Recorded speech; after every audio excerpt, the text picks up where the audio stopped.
오늘 우리에게 주신 하나님 말씀 출애굽기 16장 1절 10절 말씀입니다. 오늘 우리에게 주신 하나님 말씀 출애굽기 16장 1절 10절 말씀. 이스라엘 자손의 온 회중이 엘림에서 떠나 엘림과 시내산 사이에 있는 신광야에 이르렀다. 이집트 땅에서 나온 지 둘째 달 보름이 되던 날이다. 이스라엘 자손의 온 회중이 그 광야에서 모세와 아론을 원망하였다. 이스라엘 자손이 그들에게 항의하였다. 차라리 우리가 이집트 땅 거기 고기 가마 곁에 앉아 배불리 음식을 먹던 그때 누가 우리를 주님의 손에 넘겨주어서 죽게 했더라면 더 좋을 뻔하였습니다. 그런데 당신들은 지금 우리를 이 광야로 끌고 나와서 이 모든 회중을 다 굶어 죽게 하고 있습니다. 주님께서 모세에게 말씀하셨다. 너희가 먹을 것을 하늘에서 비처럼 내려줄 터이니 백성이 날마다 나가서 그날 먹을 만큼 거두어 드리게 하여라. 이렇게 하여 그들이 나의 지시를 따르는지 따르지 않는지 시험하여 보겠다. 매주 엿새날에는 거두어 드린 것으로 먹거리를 준비하다 보면 날마다 거두던 것의 2배가 될 것이다. 모세와 아론이 모든 이스라엘 자손에게 말하였다. 저녁이 되면 당신들은 이집트 땅에서 당신들을 이끌어내신 분이 주님이시라는 것을 알게 될 것입니다.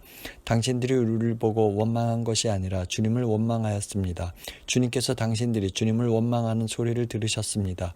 이제 아침이 되면 당신들이 주님의 영광을 보게 될 것입니다. 우리가 무엇이라고 당신들이 우리를 보고 원망하십니까? 또 모세가 말하였다.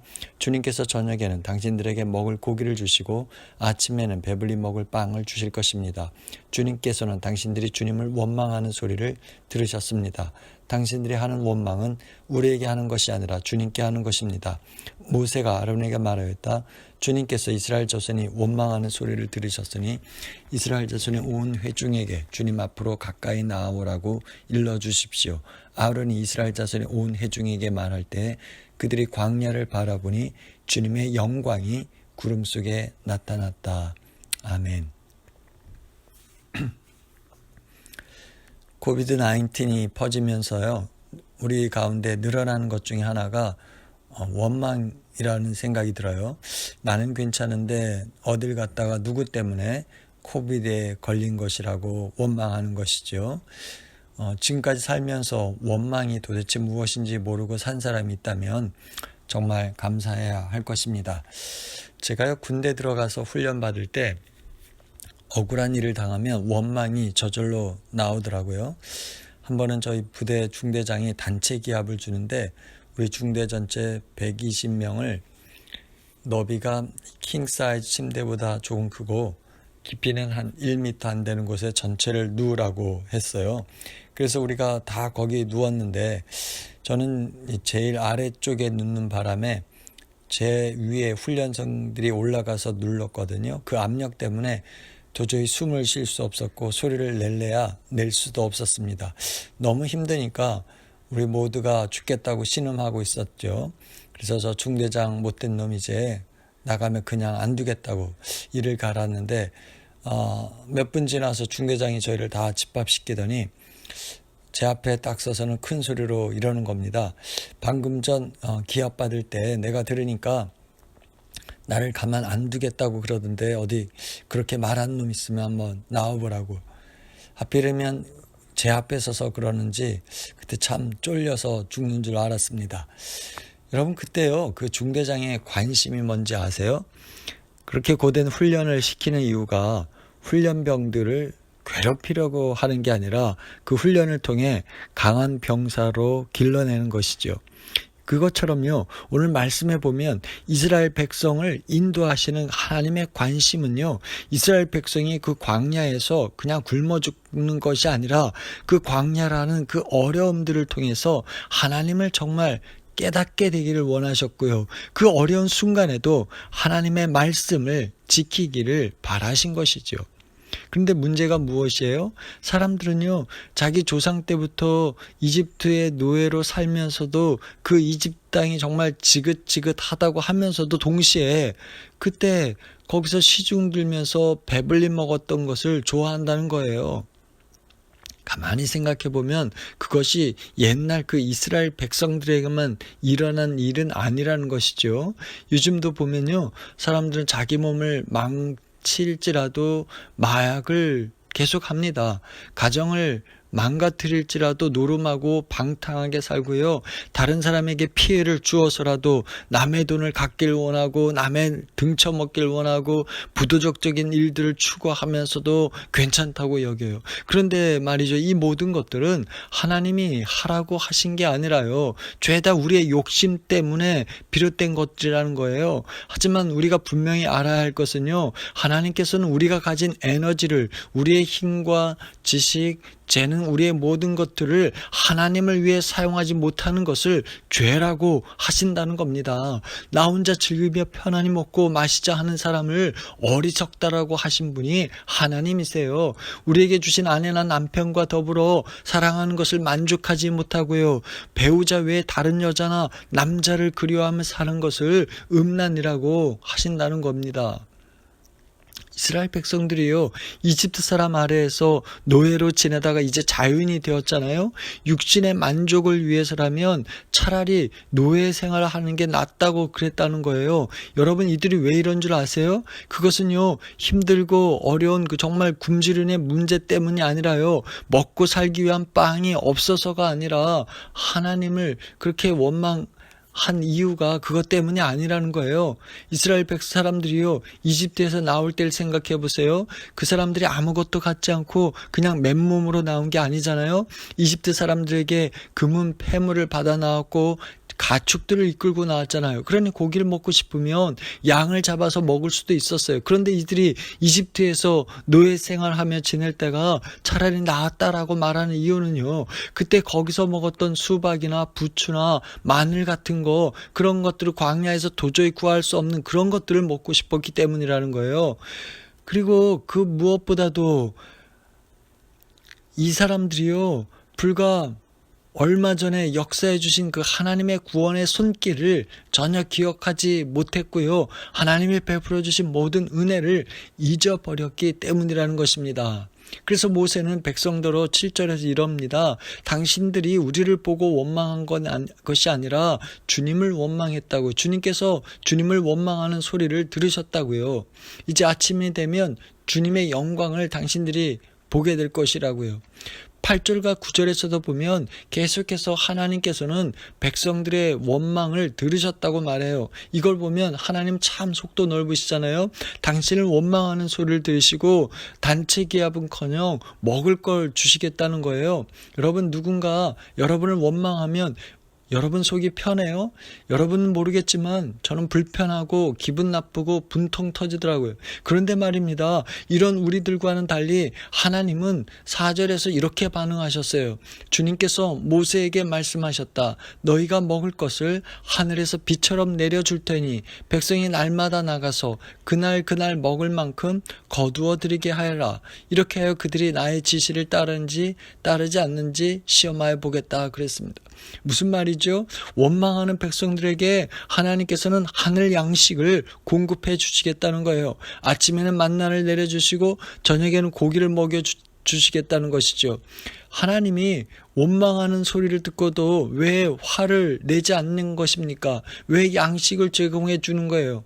그것은요, 이스라엘 백성이 어떤 줄 아시기 때문이잖아요. 이스라엘 백성은 지금 이집트에서 탈출해서 광야 생활을 하고 있는데 광야 생활한 지 한 2달밖에 안 됐어요. 그러니 군대로 치면 하나님의 백성을 만드는 그 광야 훈련소에 들어온 지 얼마 안 되는 신참 훈련병이잖아요. 그러니 하나님이 참아주시는 것이죠. 불쌍히 여기고 봐주시는 것입니다. 그러니 그럴 때 잘해야 하잖아요. 아이가 태어나서 처음에는 자기 혼자 못 먹잖아요. 그래서 떠먹여줍니다. 생각해 보십시오. 이 아이가 5살 되고 10살이 되었는데도 계속해서 혼자 못 먹는 거예요. 문제 있는 거 아니에요?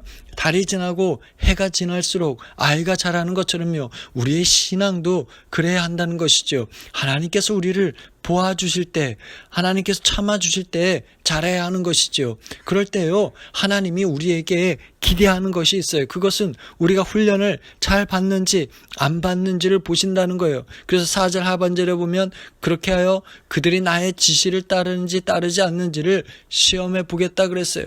이 말씀은요, 우리가 하나님을 원망하는데도 하나님께서 책망하지 아니하시고 만나와 메추라기로 공급해 주신 그 이유를 알려주신 것이잖아요. 그것은 우리가 하나님의 말씀을 따라 사는지 안 사는지를 보기 위함이라는 거예요. 그래서 만나를 주셨는데 그때 저절로 드러나는 게 있잖아요. 그것은 날마다 주시는 만나를 얻기 위해서는 날마다 가야 한다는 거예요. 욕심이 많아서 많이 거둔 사람이나 적게 거둔 사람이나 똑같았잖아요. 왜냐하면 다음날 먹으려고 많이 걷어들여도 그게 아침이 지나면 상해서 벌레가 생기고 냄새가 나는 바람에 먹을 수가 없었잖아요. 무엇보다 하나님께서 날마다 주신다는 그 약속을 믿지 못한 사람들은 어떻게 됐어요? 창피를 당했고 얻지를 못했잖아요. 또 안식일 전날엔 2배로 거두라 하시는 그 말씀을 따라 준비했던 사람들은 평안을 얻었지만 그러지 않은 사람들은 낭패를 당해서 배고픔을 겪어야 했잖아요. 또 안식일에 나가서 거두지 말라고 했는데도요, 안식일에 나갔던 사람들은 어떻게 됐어요? 허탕치고 빈손으로 돌아와야 했잖아요. 이런 만나의 법칙을 통해서 오늘 우리들이 꼭 알아야 할 사실이 있는데, 그것은요, 하나님께서는 우리가 꼭 필요한 것은 주신다는 거예요. 이 시간 축복합니다. 이 만나의 법칙을 깨달아서 욕심에 이끌려 살기보다는 하나님이 우리에게 주신 사명에 이끌림을 밟고 불만보다는 감사로 살아가는 저와 여러분 되시길 주님 이름으로 축복합니다. 이렇게 하나님께서 당신이 택한 백성들이요, 하나님 당신을 원망할지라도 하늘 양식을 내려주신 이유가 그것을 통해서 하나님 말씀에 순종하는지 아는지를 보려고 그랬다는 것을 우리가 알았잖아요. 여기서 우리가 더 깨달아야 할 것이 있어요. 그것은 원망하는 백성들에게 만나를 주시는 그 하나님의 계획이에요. 그 이유는 하나님께서는 백성들과 그렇게 해서라도 계속 하나님과 관계를 맺길 원하시기 때문이라는 것이죠. 왠 줄 아세요? 하나님께 가장 중요한 일은요, 우리가 인생의 어려움에 빠져서 절망하며 한탄하고 불만하고 원망하며 그렇게 사는 것이 아니라 절망 가운데 넘어진 우리를 건져 주시려는 것이기 때문이죠. 그래서 아침에는 하나님의 영광을 보고 저녁에는 하나님께서 우리의 구원자이심을 알게 하려고요, 만나와 메추라기를 공급해 주신 것이죠. 그러기에 만나와 메추라기는요, 그냥 이스라엘에게 주어진 떡과 고기가 아니라 하나님을 심을 드러내고 하나님을 알려주는 구원의 매개체요, 구원의 상징물인 것이죠. 이 시점에서 오늘 저와 여러분에게 하나님께서 주시는 구원의 매개체와 상징이 무엇인지를 우리는 생각해 보아야 하겠습니다. 여러분, 광야 같은 이 어려운 상황에서 살아가는 우리들이요, 날마다 거두어야 될 구원의 매개체는 무엇이겠어요? 그것은요, 예수 그리스도가 아니겠어요? 요한복음 6장 35절에 예수께서 가라사대 내가 곧 생명의 떡이니 내게 오는 자는 결코 줄이지 아니할 터이요 나를 믿는 자는 영원히 목마르지 아니하리라 그랬습니다. 무슨 말이죠?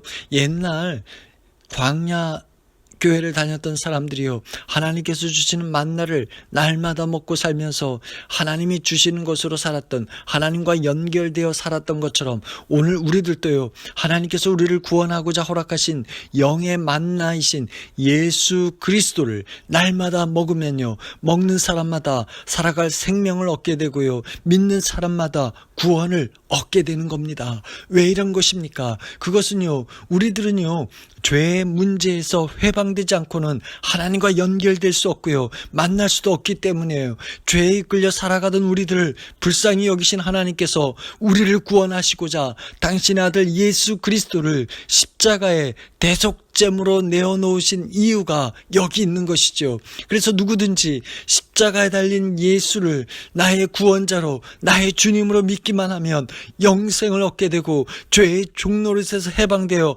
하나님의 자녀가 되는 권세를 얻게 되는 줄 믿으시길 바랍니다.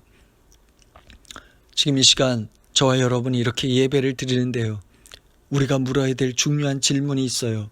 그것은 지금 우리가 주님과 연결되어 있느냐 하는 겁니다. 주님을 느끼고 있느냐 하는 것이죠. 여러분, 우리가 어떻게 해야 하나님의 영광을 보고 하나님께서 우리를 인도하시는 줄을 알 수 있겠어요? 그것은요, 하나님께 가까이 가야 한다는 거예요. 9절 말씀에 보면 주님 앞으로 가까이 나오라는 그 말씀을 듣고요, 백성들이 가까이 갔더니 10절에 보니까 여호와의 영광이 구름 속에 나타나는 것을 볼 수 있었다고 했습니다. 그렇죠. 여러분, 그렇다면 우리가 언제 하나님께 가까이 가야 하겠습니까? 그것은요, 힘들어서 원망이 생길 때라는 것이죠. 원망이 나오면 하나님께 나아가야 한다는 거예요. 사무엘의 어머니 한나가 그랬잖아요. 남편 엘가나와 결혼해서 사는데 아이가 생기지 않았어요. 그렇게 몇 년이 지나더니 남편 엘가나가 둘째 부인을 맞았습니다. 그것도 속상한 일인데 다음에 이 분이나가 아기를 낳았잖아요. 그것을 축가해 줬는데 분이나가 한나들어 아유, 첫째 마누라면 뭐하냐고 애도 못 낳는 주제에 그러면서 불을 질렀죠. 한나의 마음에 한이 맺혔습니다. 원망이 쌓였어요. 분통이 터졌어요. 매년 특별 예배 때마다 성소에 올라가 기도하던 한나가요, 그 얄미운 분이나 때문에 너무너무 분하고 원통해서요, 도저히 견딜 수 없으니까 그때 어디로 갔습니까? 분이나에게 가서 머리채를 끄집어대고 싸움이 그렇게 퍼붓지 않고 그때 성전에 갔다 그랬잖아요. 얼마나 원통했던지요, 하나님께 기도할 때 마치 술 취한처럼 울며 기도했다 그랬어요. 여러분, 그렇게 인생의 광야길 때문에 원망하는 소리도 들으시고요, 필요한 것을 공급해 주신 분이 하나님이세요. 그런데 우리가 고통 때문에 부르짖는 소리를 모른 채 하시겠어요? 하나님 앞에 엎드려 기도하는 소리를 하나님이 듣지 않으시겠습니까? 야고보 4장 7절에 하나님을 가까이 하라, 그리하면 너희를 가까이 하시리라 그랬습니다. 여러분, 오늘 여러분은 어떤 인생의 광야길에 있습니까? 그 어려움 속에 역사해 주시려는 하나님의 속마음, 하나님의 계획은 무엇이겠어요? 그것은요, 우리를 내치려는 게 아니라 어떻게든 우리를 끄지마 않고 안아주어 연결시키려는 것이잖아요. 원통한 마음에 하나님께 더 가까이 나아가 기도했던 한나를 돌보아 주신 분이 하나님이세요. 원망하는 백성들에게 필요한 것으로 채우신 분이 하나님이십니다. 그 하나님께서요, 삶의 어려운 문제를 들고 주님께 더 가까이 나와 엎드리려는 저와 여러분을 불쌍히 여기시고 오늘도 응답해 주시는 줄 믿으시기 바랍니다. 주님께 가까이 나오면 반드시 역사해 주시는 줄 믿으시기 바랍니다.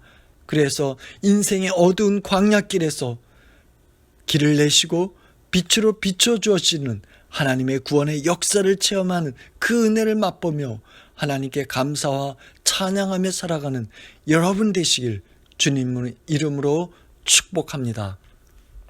기도합니다. 주님, 오늘 우리가 여기 있습니다. 가뜩이나 힘들고 어려운데 코비드-19으로 인해 더 어려운 광야길을 가야만 하는 것이 우리들입니다. 때로 앞이 보이지 않는 캄캄한 광야길 때문에 좌절하고 낙심하는 것이 우리들입니다. 그런 우리를 불쌍히 여기시고 오늘도 만나와 매출하기로 필요한 것들을 공급해 주시니 감사를 드립니다.